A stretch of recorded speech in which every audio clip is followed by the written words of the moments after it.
மாண்புமிகு பேரவைத் தலைவர் அவர்களே, மக்களே மக்களுக்காக மக்களால் நடத்தும் ஆட்சி மக்களாட்சி என்றார் அமெரிக்க முன்னாள் குடியரசுத் தலைவர் திரு ஆப்ரஹாம் லிங்கன்.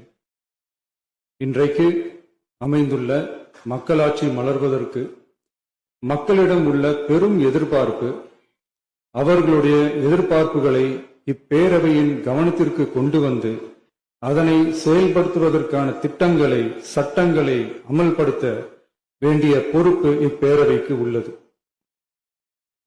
அதிகமான மக்கள் அதிக நன்மைகளை இந்த ஆட்சி காலத்தில் நன்மை பெற்றுள்ளார்கள் என்கிற வகையில் நம்முடைய செயல்பாடுகள் அமைய வேண்டும். இங்கே அனைவரும் சமம்.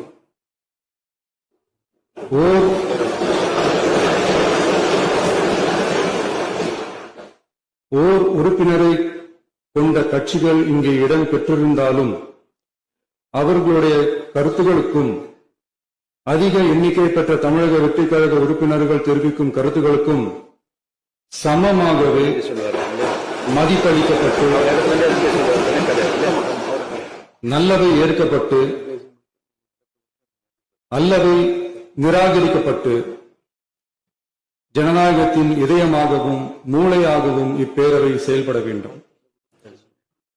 அதற்குரிய வகையில் பெருமை வாய்ந்த வரலாற்று சிறப்பு கொண்ட இப்பேரவையை நடத்தி செல்லும் பண்பை பெற்றுள்ளவரையே தமிழக வெற்றிக் கழகம் முன்மொழிந்து தாங்கள் இன்றைக்கு இந்த ஆசனத்தில் அமர்ந்துள்ளீர்கள்.